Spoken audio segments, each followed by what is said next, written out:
Well, hey guys, welcome to Hilltop Machine Works. I am Tom. Come on in.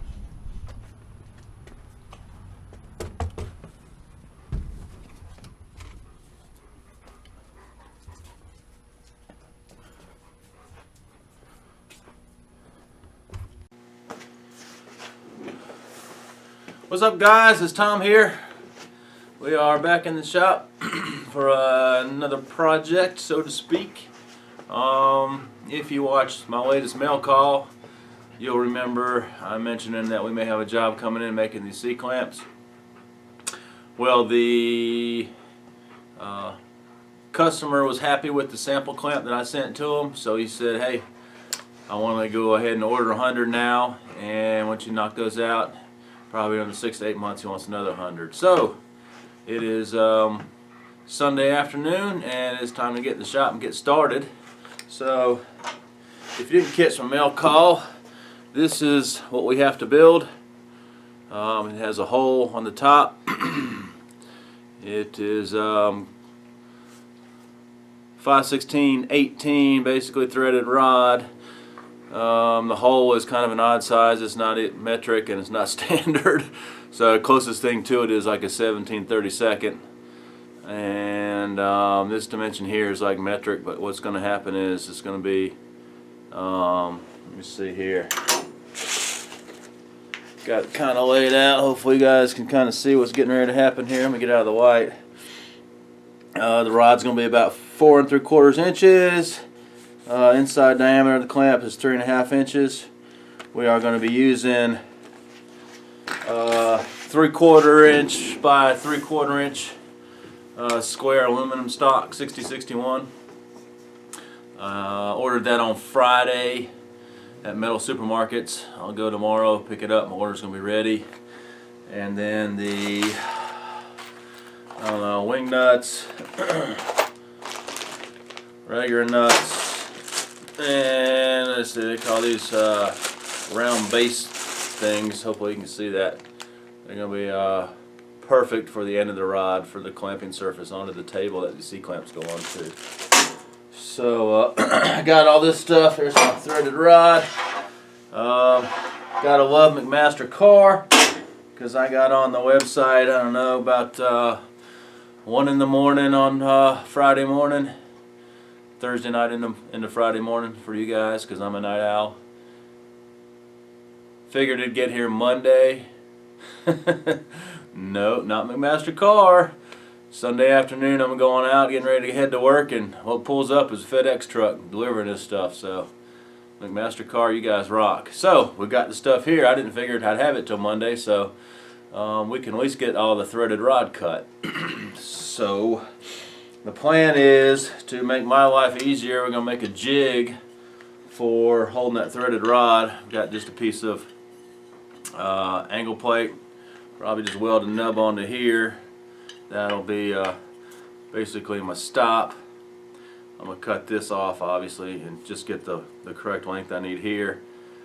Put the threaded rod in there, and I can just psh, psh, psh, you know, on the bandsaw. I'm going to use the vertical do-all. That should be a lot easier and quicker than trying to use the horizontal bandsaw. The only thing I've got to do is, because of the space in my shop, which is a premium, as you can see, I'm going to have to twist the do-all away from the wall so I can get to it better, since these rods are 6 feet, because otherwise you know, my mill and sander are going to be in the way. So let me get the do-all moved, let me get the jig made up, and we'll get this project started. Well, I'm over here at the do-all. I am changing the tooth count blade from, I had 8 to 10 on there. I'm putting a 10 to 14. I figured I'd give you a quick peek look at what one looks like. So this is a 1943 model. Excuse the shakiness, but I'm kind of handheld. So all you got to do is here's your adjuster here. This brings the wheel up and down. This is just a free spinning wheel. Your drive wheel is down there. You pull out your center section here off your table. Just put your new blade on, tighten her up, and then she's ready to go. So here's the setup. I got the bandsaw moved. Kind of got it catty corner in the shop. Got my support stand set up. So this is how we're gonna rock and roll. Let me move the camera. Get you a better shot. There you go. Now you can kind of see it. There's a little jig I knocked out. Just get in the frame there. Welded a piece on there. It's gonna slide. This is my 4 3/4, so you can see it pretty good there. I hope it's gonna wash out with the light. Hopefully that's not too bad. And let's get a few buzzed. Show you what I'm excuse me, show you what I'm doing. Actually, let me drop it down just a hair.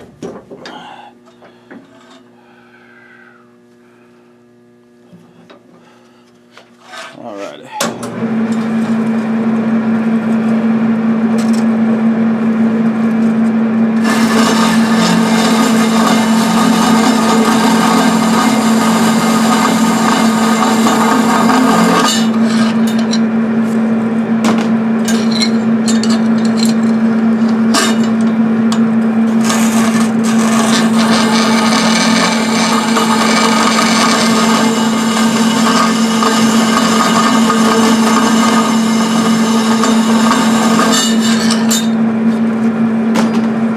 Let me do 98 more.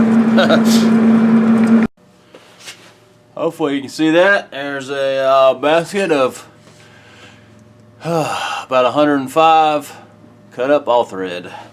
So that part is done. Well, as you can see, I just picked up a load of aluminum square bar stock.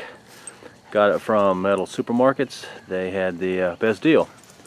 And the extend to hitch load supporter there worked flawlessly, so that was good.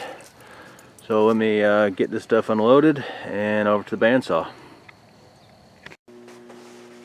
Well, here's my setup.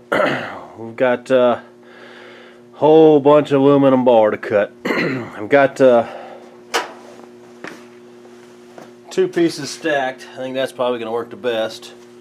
And got to cut the back body into 5-inch sections, so each hacksaw that'll give me 2 at a time. I've got a couple of cant twist clamps kind of holding it together. This bar is 12 feet, so got a lot to do. And as they come off, I'll deburr it, slide it up. Just you're going to be using a square, hook it up, and go and repeat and rinse.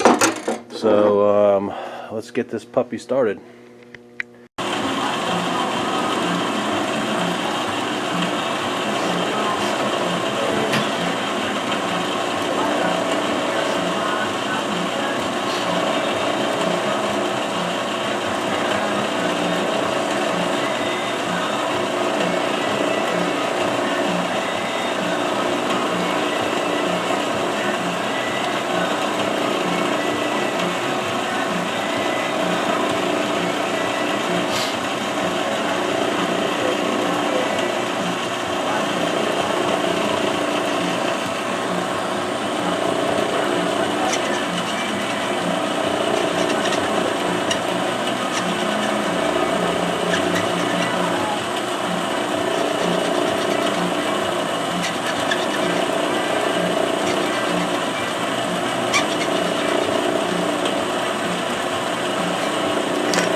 Alright, well you get the idea.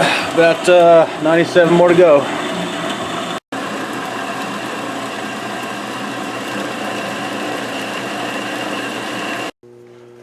Well, it's quitting time. I've had all the fun I can handle for today. So you see I got 75 of them cut. So it's time to go in and get some dinner. Well, I'll come back out here probably tomorrow and I'll pick it up and we'll finish cutting them.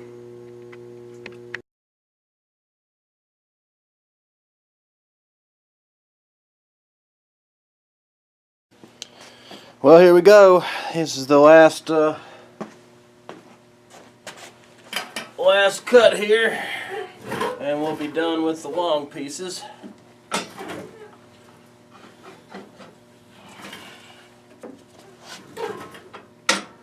Show you what I've been doing.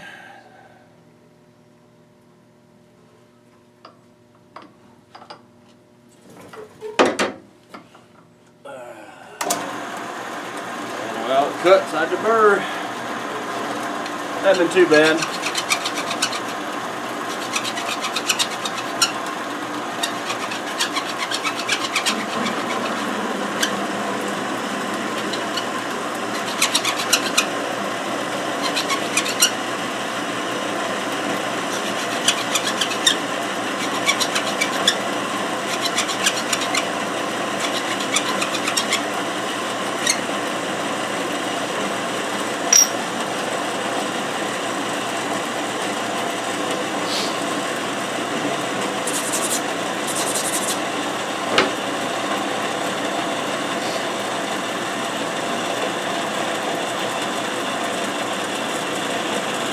At least we got good weather today, I will say that.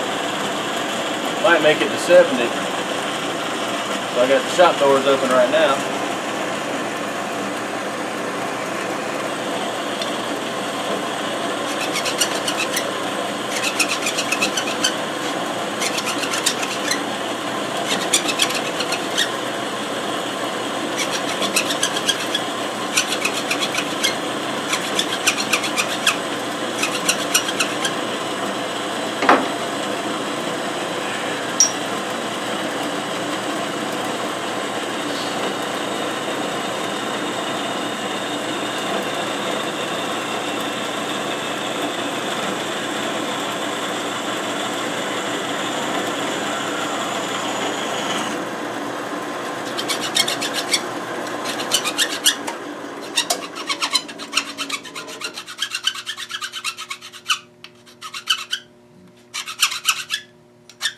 Bottom cut leaves a little bit of edge left over. Takes a little extra filing. Alright, here we go, 99 bottles of beer on the wall. Anyways, there's the fruits of our labor. Hopefully you can see that. So now I got to change the setup and we'll cut those little ones. I think they're 1 3/4. I'll go back and double check my diagram there. Okay, if you remember, this is what we're building. We just cut out 99 of these because obviously the customer's got the sample one he'll keep, so we only have to make actually 99. That gives us 100 on our total order. But now we gotta make the top and bottom arms. These are 1 3/4 inches. Just got my square. Just put a couple gauge blocks together at 1.75. So now we gotta cut a boatload of these. So actually like 198 because I need 2 for each one. So I am going to rinse and repeat on the bandsaw, and I'll bring you guys back once we get a bunch of them cut. Well, I had to take a break from the bandsaw over there. My hands are just they've had enough. Little carpal tunnel I'm trying to set in there after cutting all these little puppies right here. I've got like 60 of them cut, which means I got like another 139 to go. So we're going to take a break and just do a different operation. We're going to drill the hole into the I guess you want to say the back or the main body, whatever. This is a 7/32 hole, and it's approximately 2 inches deep. So I tried it on the lathe using the 5C. I did one, and it kind of like took forever. It's not very fast. So I'm over here at the mill, and I just did a practice run, and this is faster, so I think I'm gonna do it on the mill. Not particularly fond of the setup, but it's going to work for what we're doing here. So let me turn you down and show you what I got going on.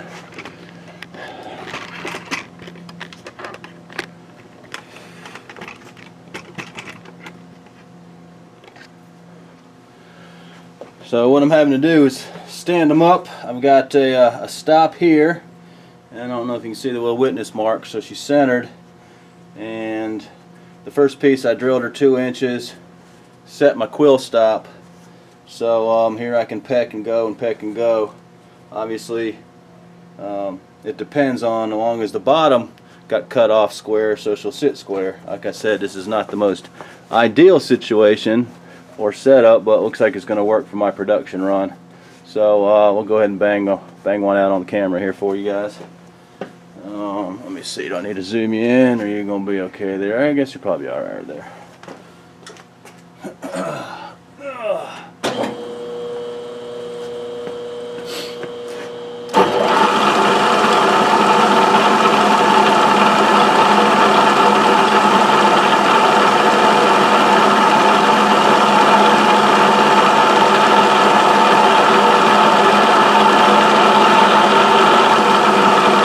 If I could center drill them all, but that's just one other process that add a couple extra hours, so I'll try to get it to start without it moving around.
Quill stop, so let's see how we did. Double check her. Alright, cool. 2 inches. Like I said, that's not a critical measurement. Anything close to it would be fine. But so I'm gonna rinse and repeat another about what, 96 of them. Well, I'm still at it, just pecking along. I have found that the saw didn't cut it perfect, so every now and then when I put one in, I notice it's not going to be totally centered. That's the disadvantage of using this setup versus if I had had it in the lathe with the 5C collet. You know, the hole would always be centered. So let me see if I can hold it up. So if you see, that right front corner is just a tad bit higher. So, you know, as I'm in there, I'm having to kind of do this number, peck it, make sure I'm good. If not, I have to move it around. So anyways, I'm just slowly knocking them out. There she's my mess there. But it is 7 o'clock and I'm hungry, so I'm going to go in and get some dinner and come back tomorrow.